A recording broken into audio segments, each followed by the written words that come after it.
Olá, meus irmãos, graça e paz. Aqui o Silas retornando aqui. Nós estamos aqui na oitava lição, dando continuidade aos estudos, né, estudos baseados no livro Bases da Fé Cristã, de Wayne Grudem. Essa é a oitava lição e nós vamos tratar aqui, o tema de hoje é o que é o pecado, ok? Mas antes de darmos continuidade, vamos orar, pedir a Deus para nos abençoar e nos guardar. Ó Deus, nós agradecemos por esse dia, por estarmos em Tua presença, agradecemos pelo Teu amor para conosco. Pedimos, Pai, que o Senhor abençoe cada lar, Pai, que está participando desse estudo, que o Senhor possa nos dar clareza na mente, que Teu Espírito Santo possa nos ensinar a compreender a respeito de Tua palavra. Nós te agradecemos por tudo mais, em nome de Jesus. Amém. Bom, meus irmãos, então dando continuidade aqui, o tema é o que é o pecado. Há uma disciplina quando se estuda teologia chamada amartiologia. Amartiologia vem do grego, a junção da palavra é amartia, que significa pecado e erro, e logia, que significa estudo, ciência. Então, a amartiologia é mesmo o estudo, né, a investigação a respeito do que seja o pecado, buscando assim verificar as origens, né, as consequências do pecado. Então é isso que nós queremos passar para os irmãos, pelo menos uma noção a respeito do que seja o pecado. Queremos então verificar com os irmãos a respeito da origem, ok? Origem, as consequências do pecado na sua consumação, na sua ação, que é uma coisa terrível para o homem, para a humanidade, e verificar também se há uma solução. Mas antes de tratar de cada um desses aspectos, nós vamos falar mais um pouquinho a respeito do conceito ou da definição. Nós vimos logo no início que amartia significa errar o alvo, né? E pecado seria errar o alvo. Da mesma maneira, quando nós atiramos uma flecha em direção a um alvo, quando se erra, a pessoa peca porque errou o alvo. Mas vemos que essa tentativa de definir pecado não traz tudo aquilo que pecado pode compreender. E nós temos ainda no o próprio conceito do dicionário da língua portuguesa que pecado é a transgressão ou desrespeito a um preceito religioso. É uma falta, um erro, uma culpa, vício ou ainda a transgressão da lei de Deus. E quando nós vamos à palavra, a Bíblia, as Escrituras Sagradas, nós vemos lá na carta de João, no capítulo 3, versículo 4, está dito assim, ó: todo aquele que pratica o pecado também transgride a lei, porque o pecado é a transgressão da lei. Ora, de que lei nós estaríamos falando aqui? Seria a lei da nossa nação, a Constituição? Seriam as leis do nosso país?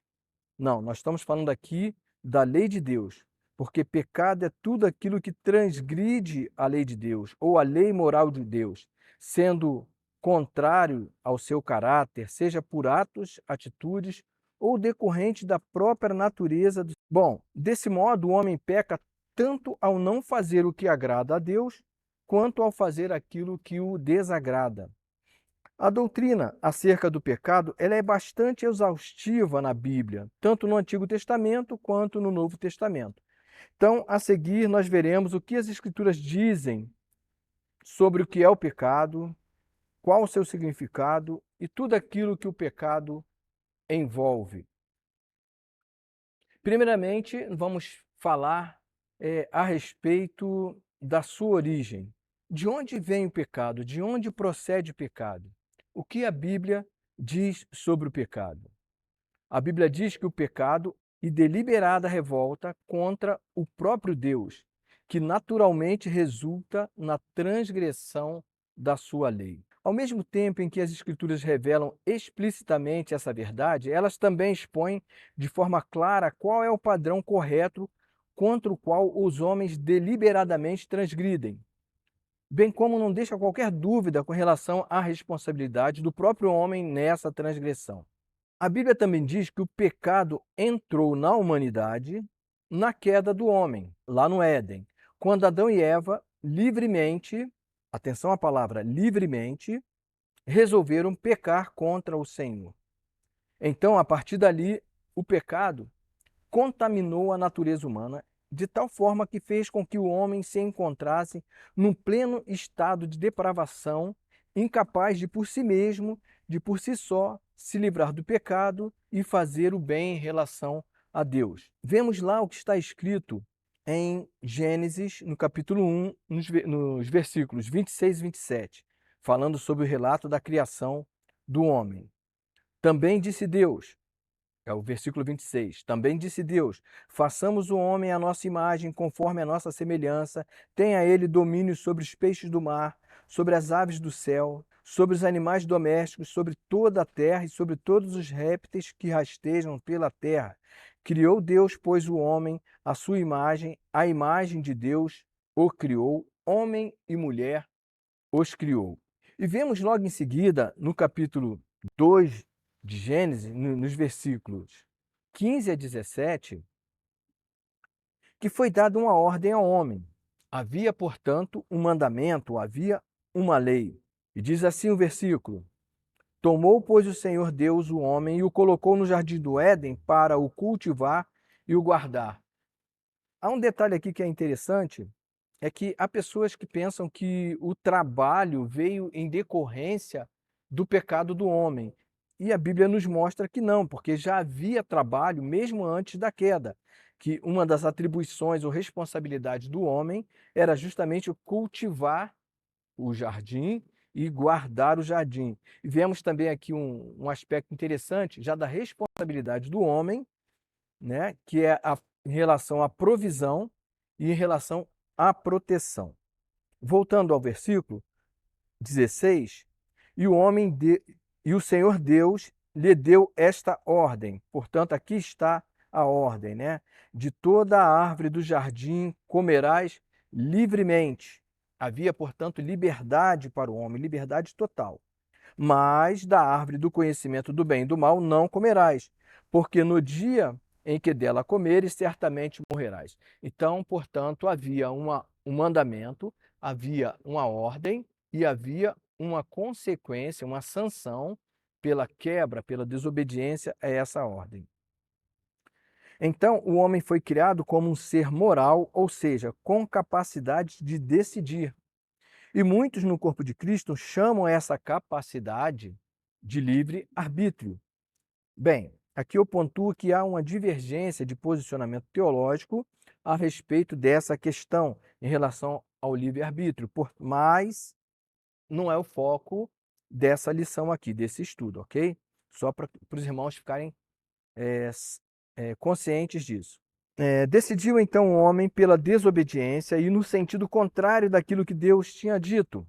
Vemos então esse relato no capítulo 3 de Gênesis. Diz assim, capítulo 3, versículo 1.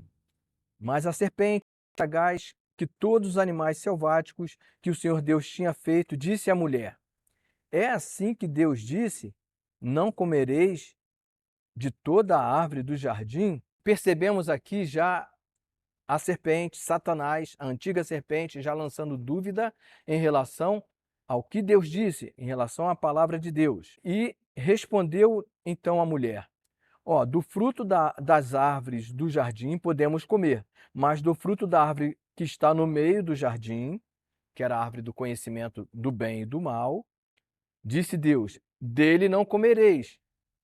E interessante que diz aqui: e nem tocareis nele. Como quando vimos que quando Deus deu a ordem a Adão, ele falou não, para que não comesse daquela árvore. Não havia dito nem tocareis nele, né? Mas aqui Eva acrescentou esse detalhe aqui ao que Deus tinha dito: não comereis e não tocareis nele, para que não morrais. Então a serpente disse à mulher: é certo que não morrereis, novamente lançando dúvida em relação à palavra de Deus, a ordem que Deus tinha dado, né? Porque Deus sabe que no dia em que dele comerdes, se vos abrirão os olhos e como Deus sereis conhecedores do bem e do mal. Vendo a mulher que a árvore era boa para se comer, agradável aos olhos e árvore desejável para dar entendimento, tomou-lhe do fruto e comeu, e deu também ao seu marido, e ele comeu. Nós vemos aqui que é interessante, é que Eva, olhando para a árvore, que eles não deveriam comer, ela era boa, era agradável aos olhos e desejável. Ou seja, o pecado é da mesma maneira. Se o pecado fosse uma coisa ruim à carne, os homens não desejariam, as pessoas não desejariam, mas é, assim, aparentemente agradável, dá prazer. É por isso que as pessoas pecam, por essa razão. Então, continuando no texto, abriram-se então os olhos de ambos e, percebendo que estavam nus, coseram folhas de figueira e fizeram para si cintas, para se cobrirem, né? O que nós vemos aqui, percebemos aqui também, que há uma tentativa do homem de solucionar o seu problema após o pecado, né? Eles mesmos tentaram fazer ali folhas de figueira para se proteger, para se cobrir. Conseguimos perceber nesse texto aqui mais do que desobediência. Porque a desobediência foi a externalização da incredulidade, ou seja, a pessoa descrer daquilo que Deus disse, é se rebelar frontalmente contra Deus. Não há como agradar a Deus dessa maneira, como está escrito lá em Hebreus 11:6, sem fé é impossível agradar a Deus. E qual é o antônimo, qual é o contrário de fé? É justamente a incredulidade. Vemos assim que esta foi a origem do pecado no mundo, a desobediência que foi manifestada por conta da incredulidade naquilo que Deus havia dito. Tendo tratado um pouquinho a respeito dessa origem, desse princípio do pecado na humanidade, vamos tratar um pouquinho a respeito das consequências do pecado. Houve, a princípio, uma consequência geral que foi a morte espiritual ou a separação de Deus. Porque a consequência colocada por Deus para o pecado, para a desobediência, era assim, ó, certamente morrerás. Aí eu pergunto, Adão comeu do fruto. Adão morreu? Ora, Adão viveu 930 anos, conforme o relato da palavra. Adão viveu 930 anos. Mas o detalhe aqui é que a morte que foi colocada ali foi a morte espiritual, ou seja, a separação de Deus, o afastamento de Deus. Vemos lá em Romanos 3, no versículo 23, está dito assim: porque todos pecaram e destituídos estão da glória de Deus, né? Afastados da glória de Deus, desprovidos da glória de Deus, consequência do pecado. Além dessa consequência da morte espiritual, nós temos ainda consequências específicas. Temos as consequências específicas tanto para Satanás, para a serpente, para o homem e para a mulher. Dando continuidade aqui no capítulo 3, a partir do versículo 8, está dito assim, ó: quando ouviram a voz do Senhor, Adão e Eva, né? Quando ouviram a voz do Senhor que andava no jardim pela viração do dia, esconderam-se da presença do Senhor, o homem e sua mulher, entre as árvores do jardim. Interessante notar aqui também é o seguinte, que o Senhor todo dia vinha na viração do dia conversar com Adão, estava presente com eles ali. Mas, após o pecado, algo diferente aconteceu, porque eles se esconderam, tiveram medo, se esconderam de Deus. E, normalmente, quando a pessoa peca, é isso que acontece, ela quer se esconder de Deus, fica com medo, por conta da culpa que se abate sobre a pessoa. O versículo 9, dando continuidade: e chamou o Senhor Deus ao homem e lhe perguntou: onde estás? Aqui também é interessante notar que Deus não chamou Eva, Deus chamou Adão. Isso nos traz uma informação muito importante. Assim, naquilo que Deus instituiu na família, o homem ele é o cabeça, ele é o responsável pelo lar. E a mulher, a sua ajudadora idônea. Mas voltando ao texto, Deus, né, perguntou a Adão: onde estás? E ele respondeu: ouvi a tua voz no meio do jardim, como se não ouvisse todo dia, né, a voz de Deus no jardim. E porque estava nu, tive medo e me escondi. É isso que acontece quando a pessoa peca. Vem o medo no coração, vem a culpa e o medo. Perguntou-lhe Deus: quem te fez saber que estavas nu? Comeste da árvore que te ordenei, ou seja, enfatizando novamente a questão da ordenança, da lei do Senhor. Comeste da árvore que te ordenei que não comesses? Então disse o homem: a mulher que me deste por esposa, consequência do pecado também, essa transferência de responsabilidade é coisa que permanece até os dias de hoje. Os homens, ao invés de assumirem a responsabilidade pelo pecado, pelo seu erro, eles procuram transferir responsabilidade. E aqui eles acusam até Deus: olha, a mulher que me deste por esposa. Na verdade, a culpa é de Deus, porque é Deus que deu a mulher para ele. E ele diz: ela me deu da árvore e eu comi. Disse o Senhor Deus à mulher: que é isso que fizeste? Respondeu a mulher: a serpente me enganou e eu comi. Também a mulher transferindo a responsabilidade para a serpente. É interessante notar aqui é que Deus, quando fala com Adão, ele pergunta: Adão, o que aconteceu? E pergunta também para a mulher o que aconteceu, né? Quando ele chega para a serpente, ele já vai direto na sanção. Então, o Senhor Deus disse à serpente: visto que fizeste isso, maldita és entre todos os animais domésticos, e o és entre todos os animais selváticos. Rastejarás sobre o teu ventre e comerás pó todos os dias da tua vida, e porei inimizade entre ti e a mulher, e entre a tua descendência e o seu descendente, ou seja, a descendência da serpente e o seu descendente, o descendente da mulher, né? Nós vemos o cumprimento disso aqui quando lemos lá em Gálatas, no capítulo 4, no versículo 4, diz assim: vindo, porém, a plenitude do tempo, Deus enviou o seu filho, nascido de mulher. Está aí a descendência da mulher que esmagaria a cabeça da serpente, que pisaria a cabeça da serpente. Foi o filho, Jesus, o filho. Continuando, no versículo 15, né? Este te ferirá a cabeça e tu lhe ferirás o calcanhar. E para a mulher, Deus disse: multiplicarei sobremodo os sofrimentos da tua gravidez, em meio de dores darás à luz filhos, e o teu desejo será para o teu marido, e ele te governará. E a Adão disse: visto que atendeste à voz da tua mulher, e comeste da árvore que eu te ordenara, novamente enfatizando a ordem, a lei de Deus, que eu te ordenara não comesses, maldita é a terra por tua causa. Nós vemos aqui que Satanás não amaldiçoa ninguém. A maldição vem da parte de Deus. É Deus que amaldiçoa por conta da desobediência. Então vem as maldições sobre o povo.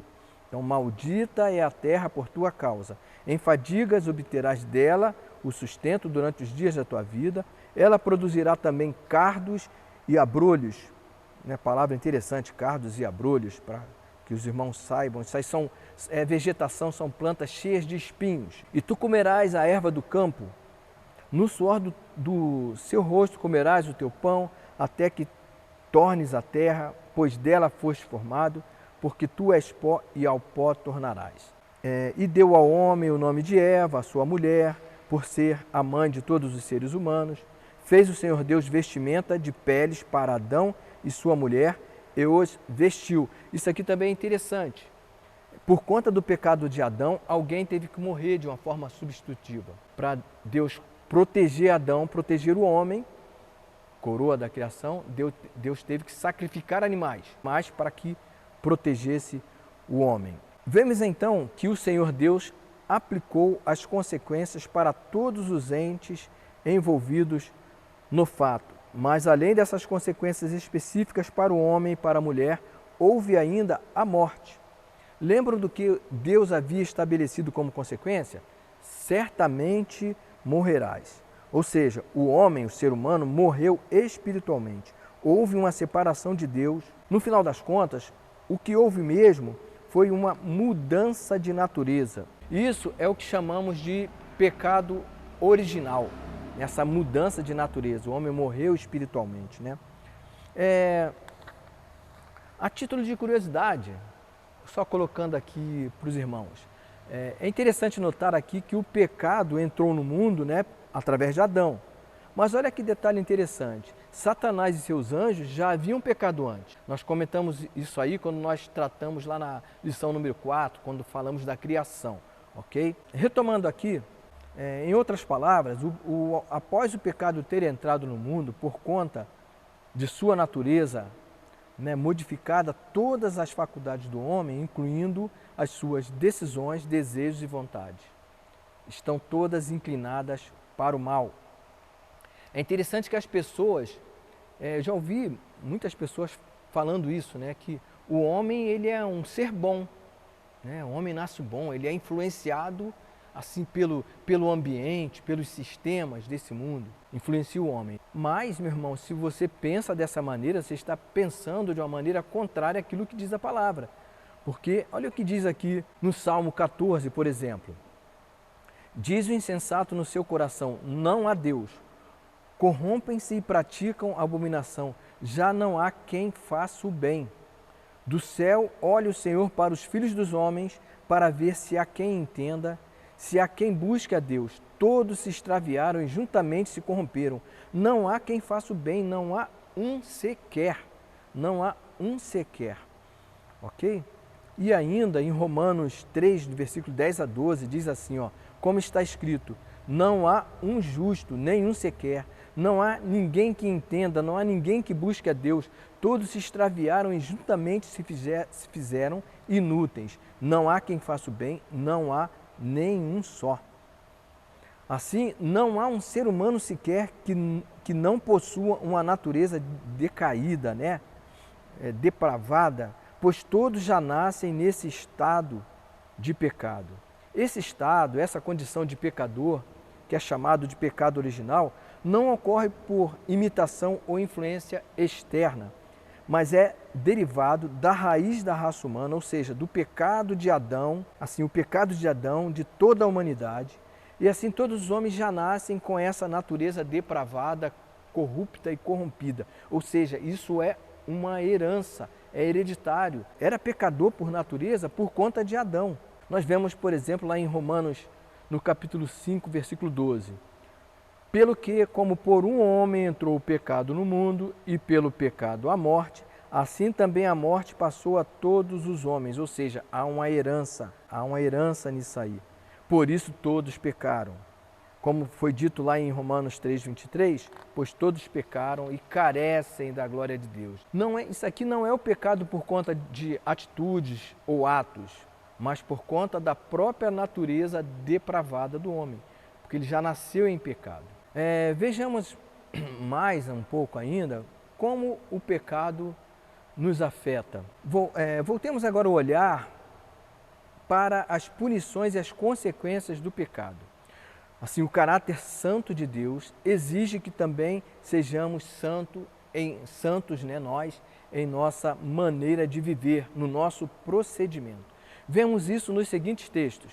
Lá em Levítico 11, no versículo 44, diz assim, ó, eu, Senhor vosso Deus, vós vos consagrareis e sereis santos, porque eu sou santo. Né? Repetindo o versículo, eu sou o Senhor vosso Deus, portanto vós vos consagrareis e sereis santos, porque eu sou santo. E ainda no capítulo 19 desse mesmo livro de Levítico, diz assim, fala a toda a congregação dos filhos de Israel e diz-lhes, santos sereis, porque eu, o Senhor vosso Deus, sou santo. E em 1 Pedro, no capítulo 1, versículo 16, diz assim, porquanto está escrito, né, como nós lemos no Antigo Testamento, sede santos, porque eu sou santo. Naturalmente, por conta desse padrão de santidade, a justiça de Deus requer que todos os pecados sejam punidos. Essa punição ocorre tanto nessa vida quanto na vida por vir, ou seja, na eternidade. A Bíblia afirma que a grande consequência e castigo do pecado é a morte. Com relação ao conceito de morte, nesse sentido, deve-se entender que ela significa não apenas a morte física, mas a morte espiritual. E, além disso, a morte eterna, que é chamada a segunda morte. Bem, os sofrimentos dessa vida e a morte física são resultantes do pecado que entrou no mundo. Tais sofrimentos e aflições são comuns na vida do homem, tanto no corpo, né, no aspecto físico do nosso corpo, como também na alma, que é na mente ou nas emoções. Assim, no decorrer de sua vida, o homem experimenta as mais variadas consequências pelos seus atos pecaminosos. Ele pode ser punido tanto nas suas consequências naturais, nas consequências naturais do seu pecado, ou seja, dos próprios atos de pecado. Nós vemos isso lá em Provérbios 5:22, que diz assim, ó: quanto ao perverso, as suas iniquidades o prenderão, e com as cordas do seu pecado será detido. Como também pode sofrer penalidade imposta por um ato direto do próprio Deus. Nós vemos isso lá em 1 Crônicas, no capítulo 10, versículo 13, diz assim: assim morreu Saul por causa da sua transgressão cometida contra o Senhor, por causa da palavra do Senhor que ele não guardava. E vemos essa consequência também, os irmãos vão lembrar, por exemplo, com Er e com Onã. Er e Onã, eles eram filhos de Judá.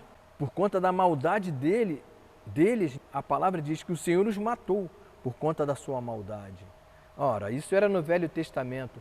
E no Novo Testamento, que estamos, né, no período da graça, será que poderia haver também uma sanção imediata nesse sentido?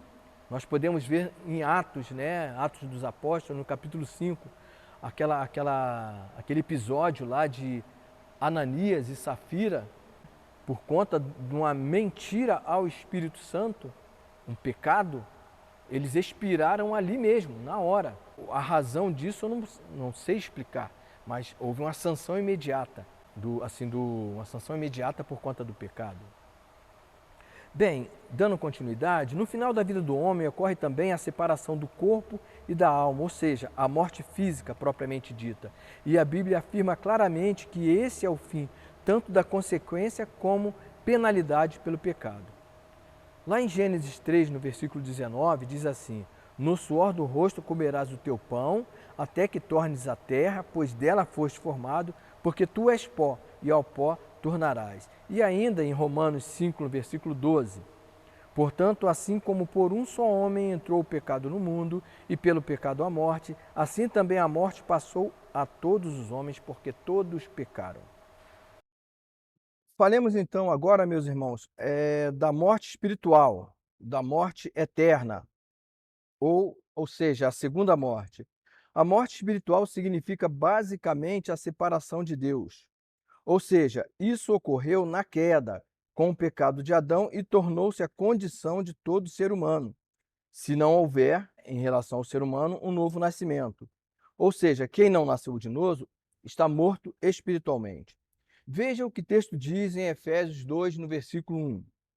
Ele vos vivificou, estando vós mortos em vossos delitos e pecados. Então, dessa maneira, a segunda morte, a morte eterna, é mencionada em várias ocasiões no livro do Apocalipse e é sinônimo de lago de fogo. É uma morte na medida em que é uma separação de Deus, que é o doador da vida. É chamada de segunda morte porque segue a morte física. Em Apocalipse 2, no versículo 11, veja o que está escrito: quem tem ouvidos, ouça o que o Espírito diz às igrejas. O vencedor de nenhum modo sofrerá o dano da segunda morte. E ainda em Apocalipse 20, no versículo 6, bem-aventurado e santo é aquele que tem parte na primeira ressurreição. Sobre esses, a segunda morte não tem autoridade. Pelo contrário, serão sacerdotes de Deus e de Cristo e reinarão com ele 1000 anos. E ainda em Apocalipse, no capítulo 21, versículo 8, quanto, porém, aos covardes, aos incrédulos, aos abomináveis, aos assassinos, aos impuros, aos feiticeiros, aos idólatras e a todos os mentirosos, a parte que lhes cabe será no lago que arde com fogo e enxofre, a saber, a segunda morte. Vemos então que o Deus santo e justo não pode ter comunhão com um homem impuro, injusto e totalmente depravado, se esse homem, por natureza morto em seus delitos e pecados, não for vivificado pela ação soberana de Deus. É importante observar que todo esse plano de salvação, toda essa iniciativa, ela procede de Deus e não do homem. Todavia, se o homem não corresponder a essa ação, não haverá solução para o pecado. Falemos agora a respeito da consumação, ou então dos atos de pecado, né? Como o homem peca? O pecado original também é a raiz de todos os pecados cometidos pelos homens durante as suas vidas, que geralmente são chamados de pecados factuais. Tais pecados possuem sua fonte lá no pecado original, na natureza decaída do homem. E são todos aqueles atos que os homens cometem no decorrer de suas vidas. A Bíblia diz que o homem peca de diversas maneiras e sentidos. Assim, esses pecados factuais podem ser tanto exteriores quanto interiores. Por exemplo, quando estamos diante do furto, roubo, uma mentira, uma violência física, estamos falando de pecados exteriores, de condutas que são perceptíveis, são visíveis, são atos ou ações que podem ser visualizadas. De outra maneira, quando falamos de intenções, de pensamentos perversos, de cobiça, de inveja, aí já estamos falando de pecados interiores. São atitudes que não podem ser vistas. Logo, é correto afirmar que o homem peca tanto por suas obras, por suas palavras, como por seus pensamentos. E mesmo que seja por omissão, ao se fazer indiferente à injustiça ou à maldade. De qualquer forma, a justiça de Deus exige a punição de todos esses tipos de pecados, como podemos verificar em Apocalipse 20, no versículo 12, em Mateus 12, no versículo 36, e ainda em 1 Coríntios, capítulo 5, versículo 5. Veja o que diz em Apocalipse 20, no versículo 12. E vi os mortos grandes e pequenos que estavam diante do trono, e abriram-se os livros, e abriu-se outro livro que é o livro da vida. E os mortos foram julgados pelas coisas que estavam escritas nos livros, de acordo ou segundo as suas obras. Então seremos julgados pelas obras. Já em Mateus, no capítulo 12, versículo 6, está escrito: Mas eu vos digo que de toda palavra frívola, palavra torpe que o homem disser, que os homens disserem, né, hão de dar conta no dia do juízo. E ainda em 1 Coríntios, no capítulo 4, versículo 5. Portanto, nada julgueis antes do tempo, até que o Senhor venha, o qual também trará à luz as coisas ocultas das trevas e manifestará os desígnios, ou seja, as intenções ou os segredos dos corações. E então cada um receberá de Deus o louvor. Ou não, né? Como lemos em Efésios 2, de 1 a 4, ele vos deu vida, estando vós mortos em vossos delitos e pecados, nos quais andastes outrora, segundo o curso deste mundo, segundo o príncipe da potestade do ar, do espírito que agora atua nos filhos da desobediência, entre os quais também todos nós andamos outrora, segundo as inclinações da nossa carne, fazendo a vontade da carne e dos pensamentos. E éramos, por natureza, filhos da ira, como também os demais. Veja, a condição do homem é de morte espiritual. Essa morte espiritual o conduzirá à morte eterna, ou seja, à segunda morte, que implica na triste realidade de que o ímpio sofrerá por toda a eternidade o castigo da santa ira de Deus, isto é, o pecador impenitente será atormentado pelos séculos dos séculos, como está escrito em Apocalipse 14, no versículo de 9 a 11. E assim é o texto: se alguém adora a besta e a sua imagem e recebe a sua marca na fronte ou sobre a mão, também esse beberá do vinho da cólera de Deus, preparado sem mistura, do cálice da sua ira, e será atormentado com fogo e enxofre diante dos santos anjos e na presença do Cordeiro. A fumaça do seu tormento sobe pelos séculos dos séculos, e não tem descanso algum, nem de dia nem de noite, os adoradores da besta e da sua imagem, e quem quer que receba a marca do seu nome. Essa é a condição do homem impenitente, do pecador, né, não arrependido. Diante então dessa situação, cabe perguntar: é possível ficarmos livres do pecado? Qual seria a solução? Veja, o homem, por si mesmo, não possui qualquer capacidade de se libertar do pecado. Porém, através da obra redentora de Cristo, Deus providenciou a salvação do homem do pecado. Essa salvação, no entanto, basicamente ocorre em três estágios. Primeiramente, o homem é liberto da culpa do pecado, recebendo o perdão de Deus através da justificação. É um ato pontual do próprio Deus. Ou seja, como está escrito em Romanos 10:9, né? Devemos confessar a Jesus como Senhor, né? Não como Salvador, mas como Senhor, para recebermos a salvação do Senhor, a justificação, né? Aí depois disso, o redimido é liberto do poder do pecado, num processo que dura toda a vida, o qual a Bíblia chama de santificação.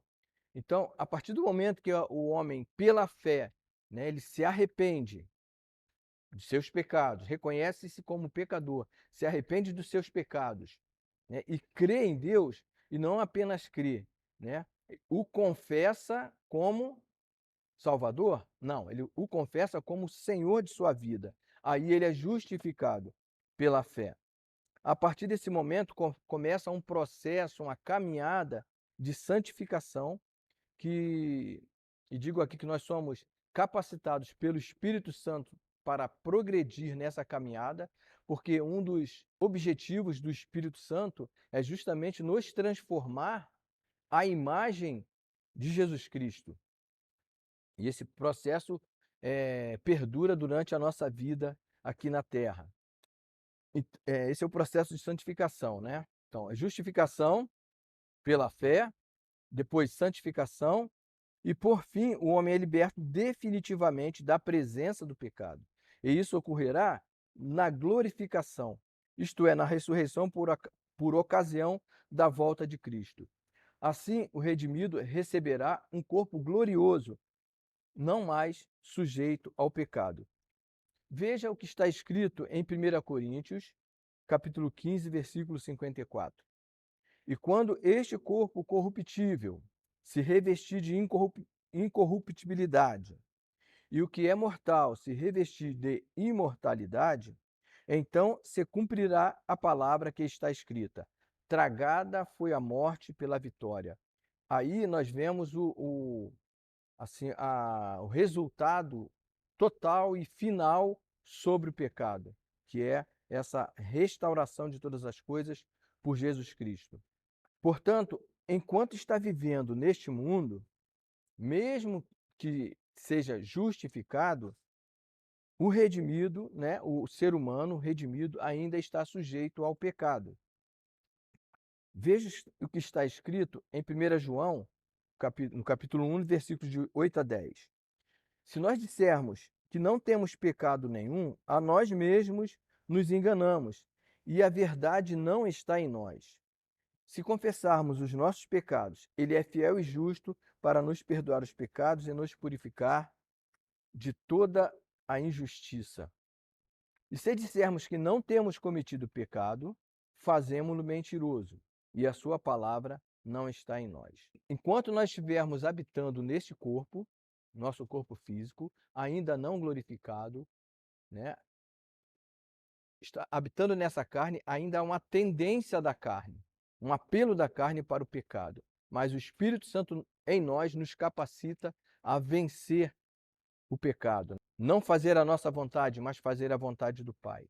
Porém, o Espírito Santo, o auxiliador enviado pelo Pai e pelo Filho, capacita aquele que foi feito nova criatura em Cristo a não deixar que o pecado, por meio da sua velha natureza, domine a sua vida.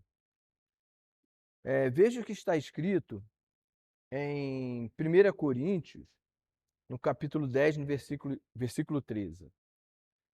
Não vos sobreveio tentação que não fosse humana.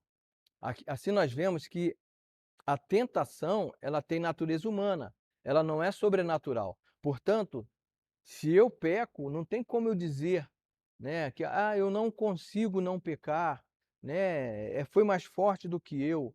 Isso é uma desculpa, porque a palavra nos diz que as tentações, elas são humanas. O tentador, ele é sobrenatural.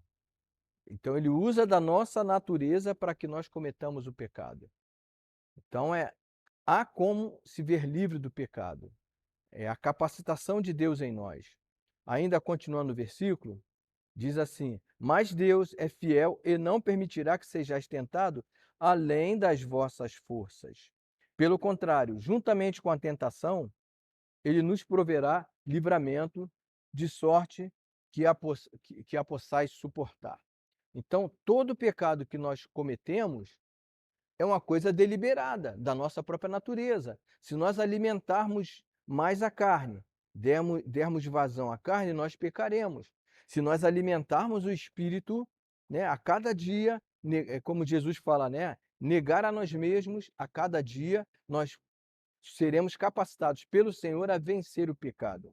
Mas veja o que está escrito em Romanos, capítulo 8, de versículos de 1 a 4. "Agora, pois, já nenhuma condenação há para os que estão em Cristo Jesus, porque a lei do Espírito da vida em Cristo Jesus te livrou da lei do pecado e da morte. Porquanto, o que for impossível à lei, no que estava enferma pela carne, isso fez Deus enviando o seu próprio Filho em semelhança de carne pecaminosa, e no tocante ao pecado, e com efeito condenou Deus na carne o pecado, a fim de que o preceito da lei se cumprisse em nós, que não andamos segundo a carne, mas segundo o Espírito."